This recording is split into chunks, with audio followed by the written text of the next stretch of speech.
నమస్తే, welcome to Hunter vision news. నేను మీ ఆదిత్య. ముందుగా బులెటిన్ హెడ్లైన్స్.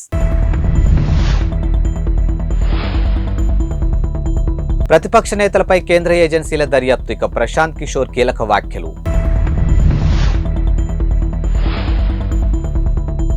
వరంగల్ పార్లమెంటు స్థానానికి దరఖాస్తు చేసుకున్నటువంటి పిడమర్తి రవి.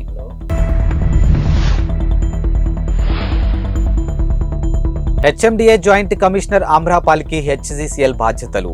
మెదక్ జిల్లా వెల్దుర్తి నూతన ఎస్ఐగా బాధ్యతలు స్వీకరించినటువంటి నవతా గౌడ్ను కాంగ్రెస్ పార్టీ నాయకులు మర్యాదపూర్వకంగా కలిశారు. ఇక ఆమెను శాల్వాతో ఘనంగా సన్మానించి శుభాకాంక్షలు, మండల వ్యాప్తంగా గ్రామాల పరిస్థితిపై చర్చించుకున్నారు. ఇక శాంతి భద్రతలు కాపాడేందుకు ప్రజలు, ప్రజాప్రతినిధులు సహకారం అందించాలని ఆమె సూచించారు. ఇక గ్రామంలో నేరాలు అదుపు చేసేందుకు కృషి చేస్తామని, సీసీ కెమెరాలు ఏర్పాటు చేసుకోవాలని సందర్భానికి వారికి సూచించారు. ఇక ఇలాంటి సమస్యలు వచ్చినా తమ దృష్టికి తీసుకురావాలని, వాటిని పరిష్కరించేందుకు కృషి చేస్తామని ప్రజాప్రతినిధులకు హామీ ఇచ్చి ఈ కార్యక్రమంలో కాంగ్రెస్ పార్టీ జిల్లా నాయకులు హనుమన్నగారి నరేందర్ రెడ్డి, రాష్ట్ర ఫిషర్ మ్యాన్ కార్యదర్శి తలారి మల్లేష్, వైసీపీ సుధాకర్ గౌడ్, మండల అధ్యక్షుడు మహేష్ రెడ్డి, సీనియర్ కార్యకర్తలు నంబూద్రి అన్వేష్, సుదర్శన్, ఇతర కాంగ్రెస్ కార్యకర్తలు పాల్గొన్నారు.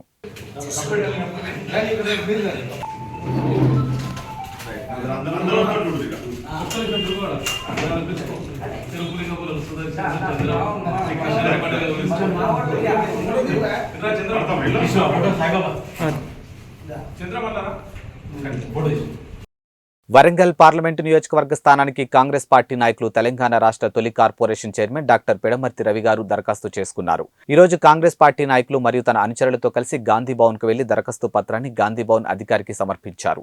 ఈ సందర్భంగా పిడమర్తి రవి మాట్లాడుతూ తనకు ముఖ్యమంత్రి వర్యులు గౌరవనీయులు శ్రీ రేవంత్ రెడ్డి గారు మరియు రెవెన్యూ శాఖ మంత్రివర్యులు పొంగులేటి శ్రీనివాసరెడ్డి గారి ఆశీస్సులు ఉన్నాయని అన్నారు. వరంగల్ ఎస్సీ పార్లమెంటు నియోజకవర్గ పరిధిలో అత్యధిక దళితులు ఉన్నారని, అదేవిధంగా తెలంగాణ ఉద్యమకారులు ఎక్కువ ఉన్న ప్రాంతం కావడం నాకు కలిసి వస్తుందని అన్నారు. ఖమ్మం పార్లమెంటు స్థానానికి మాజీ టీపీసీసీ మాజీ కార్యనిర్వహణ అధ్యక్షులు జెట్టి కుసుమకుమార్ ఈ రోజు అప్లికేషన్ దాఖలు చేయడం జరిగింది.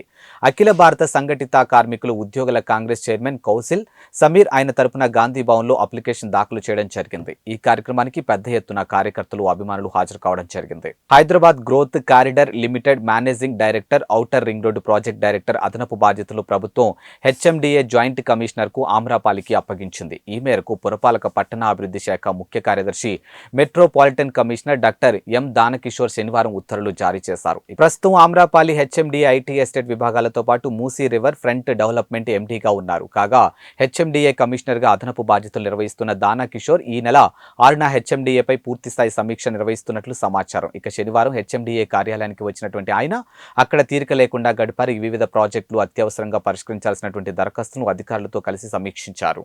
భారత్ లో ఇతర సీఎంల కంటే అత్యధికంగా ఎక్స్ ఫాలోవర్స్ సొంతం చేసుకున్నటువంటి యూపీ ముఖ్యమంత్రి యోగి ఆదిత్యనాథ్ దేశంలోనే అత్యంత పాపులర్ సీఎంగా నిలిచారు. ఇటీవల ఆయన వ్యక్తిగత ట్విట్టర్ అకౌంట్ ఫాలోవర్ల సంఖ్య 27.4 మిలియన్ మార్కు దాటింది. ఇక ఢిల్లీ ముఖ్యమంత్రి అరవింద్ కేజ్రీవాల్ యోగి తర్వాత స్థానంలో నిలిచారు. ఇక కేజ్రీవాల్ వ్యక్తిగత ఎక్స్ అకౌంట్ ను 27.3 మిలియన్ మంది ఫాలో అవుతూ ఉన్నారు. ఇక 24.8 మిలియన్ ఫాలోవర్లు ఉన్నటువంటి రాహుల్ గాంధీ కంటే కూడా యోగి ముందే ఉన్నారు. ఇక యూపీ మాజీ ముఖ్యమంత్రి అఖిలేష్ యాదవ్ కు 19.1 మిలియన్ మంది ఫాలోవర్స్ ఉన్నారు. ఇక యోగి వ్యక్తిగత అకౌంట్ తో పాటు ఆయన వ్యక్తిగత ఆఫీస్ అకౌంట్ ను కూడా నెటిజన్లు పెద్ద సంఖ్యలో అనుసరిస్తూ ఉన్నారు. ఇక 1 కోటి మందికి పైగా ఆఫీస్ అకౌంట్ ను ఫాలో అవుతూ ఉన్నారు. ప్రతిష్టాత్మక పద్మ విభూషణ్ పురస్కారానికి ఎంపికైనటువంటి సందర్భంగా సినీ నటుడు చిరంజీవి శనివారం రాత్రి హైదరాబాద్ లో విందు ఏర్పాటు చేశారు. దీనికి హాజరైనటువంటి సీఎం రేవంత్ రెడ్డి మెగాస్టార్ కు శుభాకాంక్షలు తెలియజేశారు. ఇక పుష్పగుచ్చం ఇచ్చి అభినందనలు తెలిపారు. మెగాస్టార్ కు ఈ అవార్డు రావడం మనందరికీ గర్వకారణమని వ్యాఖ్యానించారు. ఇక సినీ హీరో రామ్ చరణ్ తో కూడా కొద్దిసేపు ముచ్చటించారు. ఈ కార్యక్రమానికి కేంద్ర మంత్రి కిషన్ రెడ్డి, శాసనసభ స్పీకర్ ప్రసాద్ కుమార్ తో ఉప ముఖ్యమంత్రి బట్టి విక్రమార్క, మంత్రులు కోమటిరెడ్డి వెంకటరెడ్డి, ఉత్తమ్ కుమార్ రెడ్డి, శ్రీధర్ బాబు, మాజీ మంత్రి డీకే అరుణ, సినీ నిర్మాత టి సుబ్బిరామిరెడ్డి, పలువురు సినీ రాజకీయ ప్రముఖులు హాజరయ్యారు. ఇండియా టీవీకి చెందినటువంటి ప్రఖ్యాత ఆఫ్కి అదాలత్ షోలో పాల్గొన్న ఎన్నికల వ్యూహకర్త ప్రశాంత్ కిషోర్ కేంద్రం దర్యాప్తు ఏజెన్సీలకు సంబంధించినటువంటి పలు కీలక వ్యాఖ్యలు చేశారు. ఇందిరాగాంధీ హయాంలోనే కేంద్రం ఏజెన్సీలు దుర్వినియోగం అయ్యాయని తెలిపారు. స్థాయిల్లో భేదాలు ఉండొచ్చు, కానీ అప్పుడు జరిగింది ఇప్పుడు జరుగుతుందని అన్నారు. ఈ వ్యవహారంతో సామాన్యులపై ఎటువంటి ప్రభావం ఉండదని కూడా పేర్కొన్నారు. అయితే ఆరోపణలు ఎదుర్కొంటున్నటువంటి వారు బీజేపీలో చేరాక దర్యాప్తు నిలిచిపోతేనే సమస్యలు మొదలవుతాయని చెప్పారు. ఇక JMM chief Hemant Soren, RJD chief Lalu Prasad Yadav, Delhi CM Arvind Kejriwal వంటి ప్రతిపక్ష నేతలపై కేంద్రం ఏజెన్సీల దర్యాప్తు కొనసాగుతున్న నేపథ్యంలో ప్రశాంత్ కిషోర్ ఈ వ్యాఖ్యలు చేశారు. హైదరాబాద్లో దొంగ నోట్లు చలామణి చేసేందుకు ప్రయత్నిస్తున్నటువంటి ఇద్దరు నిందితులను బాలానగర్ ఎస్ఓటీ అల్లాపూర్ పోలీసులు తాజాగా అరెస్ట్ చేశారు. ఈ కేసులో ప్రధాన నిందితుడు 150 సార్లు వెబ్ సిరీస్ చూసి దొంగ నోట్లు ముద్రించడం ప్రారంభించినట్లు గుర్తించారు. ఇక అల్లాపూర్ సిఐ శ్రీపతి ఆంజనేయులు తెలిపిన వివరాల ప్రకారం వరంగల్ జిల్లాకు చెందినటువంటి వనం లక్ష్మీనారాయణ కొన్నేళ్ల క్రితం నగరానికి వలస వచ్చాడు. బోడుప్పల్లోని మారుతినగర్లో ఉంటూ స్థిరాస్తి వ్యాపారం చేస్తూ ఉన్నాడు. ఇతడిపై గతంలో కొన్ని పోలీస్ కేసులు కూడా నమోదయ్యాయి. ఇక వరంగల్ జిల్లాకు చెందినటువంటి మరో ప్రైవేటు ఉద్యోగి ఎరుకుల ప్రణయ్ కుమార్ ఇతడికి మిత్రుడు. ఇటీవలే ఆర్థిక పరిస్థితి దిగజారడంతో లక్ష్మీనారాయణ దొంగ నోట్ల చలామణికి నిర్ణయించుకున్నాడు.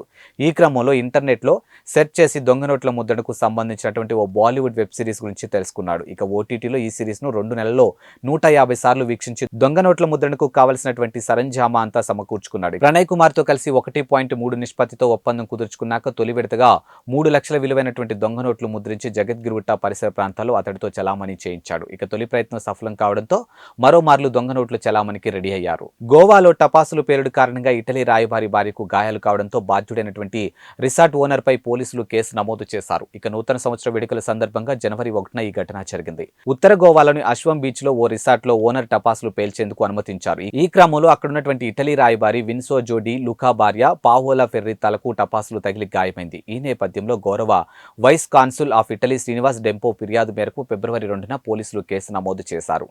ఐపీసీ సెక్షన్ 338 కింద కేసు రిజిస్టర్ చేశామని పోలీసులు తెలిపారు. ఇక బాధితురాలి వాంగ్మూలం తీసుకున్నాక తదుపరి దర్యాప్తు చేస్తామని పేర్కొన్నారు. నిందితుడిని అరెస్ట్ చేయాల్సి ఉందని వెల్లడించారు. ఇవే వాల్టి బులెటిన్ అప్డేట్స్. మరో బులెటిన్తో మళ్ళీ కలుద్దాం. అంతవరకు సెలవు. నమస్కారం.